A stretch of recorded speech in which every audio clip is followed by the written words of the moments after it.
آیا بھائیوں نے سجدہ کیا تھا یا یعقوب علیہ السلام نے بھی سجدہ کیا تھا اور والدہ نے بھی؟ امام راضی رحمۃ اللہ علیہ نے تو زور لگایا کہ نہیں باپ سجدہ نہیں کیا، لیکن باقی سب کہتے ہیں کہ نہیں سب نے سجدہ کیا تھا، اس وقت باپ نے بھی کیا تھا۔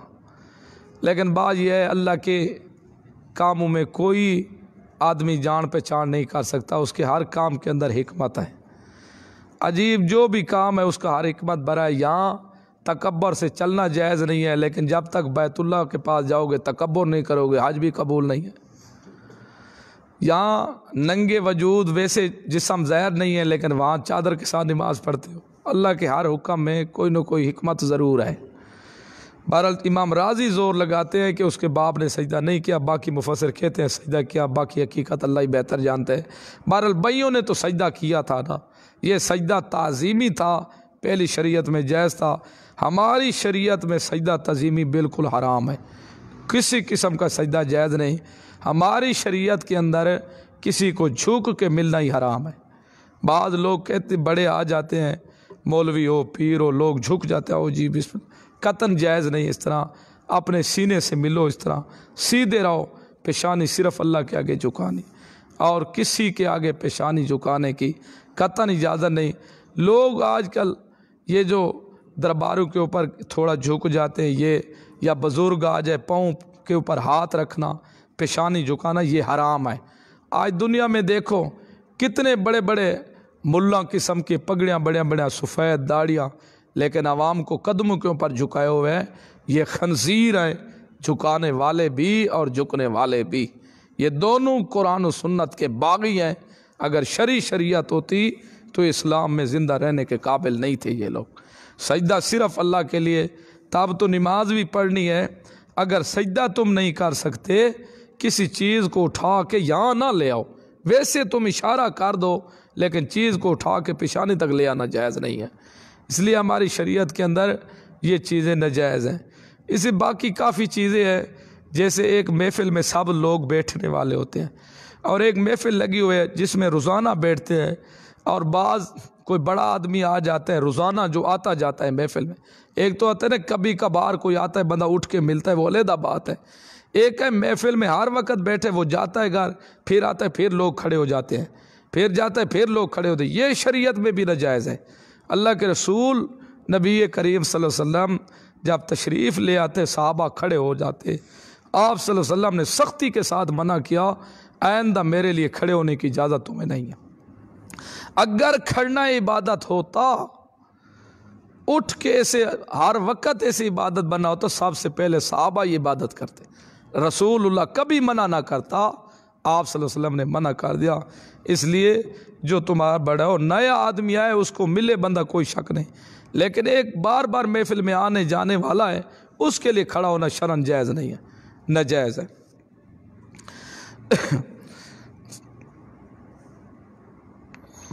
قال یا ابت، حضرت یعقوب علیہ السلام، یوسف علیہ السلام نے کہا ہے میرے ابا جان، ھذا طویل الرؤیا، یہ میرے خواب کی تعبیر ہے، من قبل، پہلے سے جو میں نے خواب دیکھا تھا بچپن کے اندر، یہ تعبیر ہے میری۔ خواب میں دیکھا تھا نا 11 ستارے ہیں، ایک سورج اور چاند ہے، سجدے کر رہے ہیں، آج وہی خواب مکمل ہو گیا، بھائی سجدے کر رہے ہیں۔ یہ 11 ستارے بھائی تھے یوسف علیہ السلام تھے، سورج چاند جو تھا یہ ماں باپ تھا، آج پورا ہو گیا۔ ابا میرا یہ تعبیر ہے میرے خواب کی جو میں نے پہلے دیکھی۔ قد جعل ربی حقا، بنایا اس کو میرے رب نے سچا۔ قد احسن بی، تحقیق اچھا کیا اس نے میرے ساتھ۔ اذ اخرجنی من السجن، جب نکالا اس نے مجھے جیل سے۔ وجاء بکم من البدو، اور لے کر آیا تم کو دیہات سے۔ من بعد اس کے ان نزغ الشیطان، کہ لڑائی ڈال دی تھی شیطان نے میرے درمیان اور ان کے بین اخواتی، میرے بھائیوں کے درمیان، ایک دوسرے سے ملنے جلنے نہ دیا۔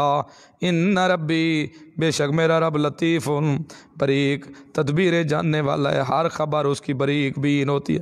لما یشاء، یشا جو چاہے، انہو بے شک وہ علیم جاننے والا حکیم حکمت والا ہے۔ رب اے میرا رب قد آتیتنی من الملک تحقیق دی مجھے بادشاہی، علمتنی اور سکھایا مجھے من تاویل الحدیث مشکل باتوں کا بھی حل، فاطر السماوات والارض پیدا کرنے والا ہے آسمانوں کا اور زمین کا، انت ولی فی الدنیا تو ہی میرا کارساز ہے دنیا میں، والآخرت اور آخرت میں، توفنی مسلمان اللہ موت بھی مجھے اسلام پر دینا، والحقنی بالصالحین اور ملانا مجھے نیک روحوں کے ساتھ، ذالک من انباء الغیب یہ کچھ غیب کی خبریں تھیں، اور میرا پیغمبر محمد رسول اللہ نوحی الیک ہم نے تیری طرف وحی کی، ما کنت لدیہم نہیں تھا تو ان کے پاس، اذ اجمعوا جب انہوں نے مشورہ کیا تھا، امرہم اپنے کام کے بارے میں، وہم یمکرون اور وہ مکر کرنے لگے تھے یوسف سے۔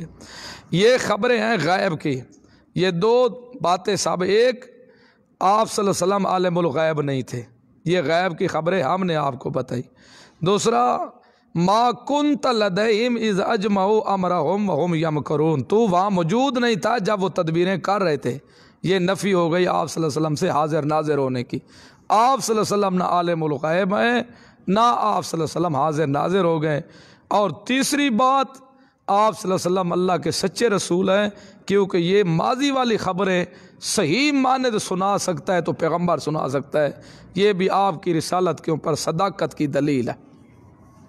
ما ولو حرست بمؤمن ما اکثر الناس نہیں ہے اکثر، ولو حرستا اگرچہ تو حریص ہو ان پر، بمؤمنین ایمان لانے پر، وما تسألهم علیہ من اجر نہیں تو سوال کرتا ان سے من اجر کسی مزدوری کا، انہو نہیں ہے وہ مگر نصیحت ہے جان والوں کے لیے، وکئی من آیت بہت ساری نشانیاں فی السماوات والارض آسمانوں میں ہے اور زمین میں ہے، یمرون علیہا گزر جاتے ہیں مشرکین مکہ ان کے اوپر، وہم انا حالانکہ وہ اس سے مورز و نراز کرنے والے ہوتے ہیں، ما یؤمن اکثرهم نہیں ایمان لاتے اکثر لوگ اللہ کے ساتھ، الا وہم مشرکون مگر شرک کرنے والے ہوتے ہیں۔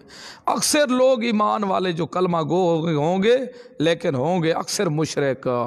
یہی دلیل پیش کی صحابی نے، ایک آدمی کے پاس گیا بیمار پرسی کے لیے، جب بیمار پرسی کی دیکھا وہ تعویذ باندھا ہوا تھا، اس نے یہ آیت پڑھی ما یؤمن اکثرهم باللہ الا وہم مشرکون، تفسیر ابن کثیر میں یہ ہے۔ تو یہ اس نے ثابت کر دیا کہ یہ تعویذ بھی شرک ہے، کیا اللہ کا قرآن نے، اللہ کے قرآن نے سچ کہا، اکثر لوگ ایمان دے دعوے دار حسن لیکن حسن اکثر مشرک، اور اللہ نے مشرک کہا اہل کتاب نہیں کہا، یہ بھی بتا دیا کہ جو کوئی شرک کرے وہ اہل کتاب نہیں، وہ مشرک بنے گا اس امت کا۔ افامنوا اے ایمان لے، انتات یوم آیا اس وقت ایمان لائیں گے جب آ جائے گا ان کے پاس ایک ڈھانپنے والی من عذاب اللہ کے عذاب سے، اوتات یوم الساعۃ یا آ جائے ان کے پاس قیامت بغتتاً اچانک، وہم لا یشعرون اس حال میں کہ وہ شعور بھی نہیں رکھیں گے۔ کھول میرا پیغمبر کہہ دے ھذہ سبیلی یہ میرا رستہ ہے، کون سا؟ لا الہ الا اللہ وحدہ لا شریک، اللہ تو سوا الہ کوئی نہیں، اللہ دا شریک کوئی نہیں، اللہ اکیلا ہے، اس رستے کی طرف میں لوگوں کو بلاتا رہتا ہوں، ادعو الی اللہ میں بلاتا رہتا ہوں اللہ کی طرف، علی بصیرۃ ہم نے وہی کی ان کی طرف، من اہل القریٰ بستی والوں سے، افلم یسیروا آیا پس وہ سیر کیوں نہیں کرتے فی الارض زمین میں، فینظروا غرض سیر چاہیے کہ دیکھیں کیف کان کیسے ہوا عاقبت الذین انجام ان لوگوں کا، من قبل جو ان سے پہلے تھے، ولدار الآخرت اور آخرت کا گھر خیر للذین بہتر ہے ان لوگوں کے لیے، اتقوا جو اللہ سے ڈرتے رہتے ہیں شرک نہیں کرتے، افلا تعقلون تم عقل کیوں نہیں رکھتے، کیوں عقل تم نہیں رکھتے، حتی یستیأس الرسل جب نا امید ہو گئے رسول لوگوں سے ان کے ایمان لانے سے، وظنوا جب نا امید ہو گئے رسول کافروں کے ایمان لانے سے، وظنوا اور گمان کرنے لگے رسول، انہم بے شک وہ رسول، انہم بے شک وہ قد کذبوا تحقیق جھٹلائے جائیں گے ماننے والوں کی طرف سے، جاءہم آئے ان کے پاس نصرنا ہماری مدد، فننجیا ہم نجات دیتے ہیں من نشاء جسے چاہتے ہیں، ولا یرد باسنا نہیں لٹا سکتا ہمارے عذاب کو کوئی، عن القوم المجرمین مشرک قوم سے۔ ذرا اس آیت کو سمجھو، حتی اذا استیأس الرسل جب نا امید ہو گئے رسول، کس چیز سے؟ کافروں کے ایمان لانے سے، کہ کافر ایمان نہیں لائیں گے، رسول نا امید ہو گئے۔ ظنوا انہم قد کذبوا، اصل سمجھنا ہے ظنوا کا فعل کون ہے اور کذبوا کا فعل کون ہے۔ کذبوا کا در دو قراتیں ہیں، ایک ہے کذبوا ایک ہے کذبوا۔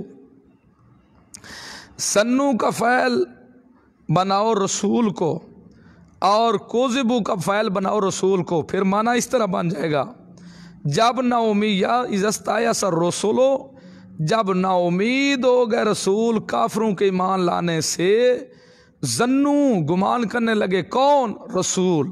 رسول گمان کرنے لگے، انہم بے شک وہ، قد کذبوا بے شک رسول جھٹائے جائیں گے، رسول جھٹلائے جائیں گے، رسول یہ گمان کرنے لگے رسول جھٹلائے جائیں گے۔ جب اتنا گمان کیا انہوں نے، فوراً اللہ کی امداد آ گئی۔ اب رسول کہاں سے جھٹلائے جائیں گے؟ کافر تو پہلے نہیں مان رہے، انہوں نے گمان کیا کہ جو ہمارے اوپر ایمان لے آئے ہیں، ہم نے ان کو کہا ہے کہ اللہ کی نصرت ضرور آئے گی، لیکن ابھی تک نصرت نہیں آ رہی۔ اب رسول بھی گمان کرنے لگے جو ایمان لے آئے ہیں یہی ہمیں کہیں جھٹلانے نہ لگ جائے کہ یہ جھوٹ بول رہے ہو تم۔ یہ ہے ایک، تو یہ ہے۔ دوسرا، ظنوا گمان کرنے لگے وہ لوگ، گمان کرنے لگے لوگ، ظنوا کا فعل لوگ اور کذبوا کا فعل بھی لوگ، گمان کرنے لگے جب نا امید ہو گئے رسول کافروں کے ایمان لانے سے، گمان کرنے لگے لوگ بے شک تحقیق جھوٹ بولا گیا ہے ان سے۔ کون؟ کافروں نے یہ گمان کیا ہے، یہ مومن یہ گمان کرنے لگے، ہمیں رسولوں نے کہا ایمان لے آؤ، اللہ دشمن کے مقابلے میں ضرور مدد کرے گا، لیکن اب ہم ایمان لے آئے، دشمن ہمیں مار رہے ہیں لیکن اللہ کی امداد ہمارے اوپر نہیں ہے، لگتا ہے اسے ہمیں جھوٹ بولا گیا ہے۔ اس وقت فوراً اللہ کی امداد آ گئی، اللہ نے نصرت کر دی۔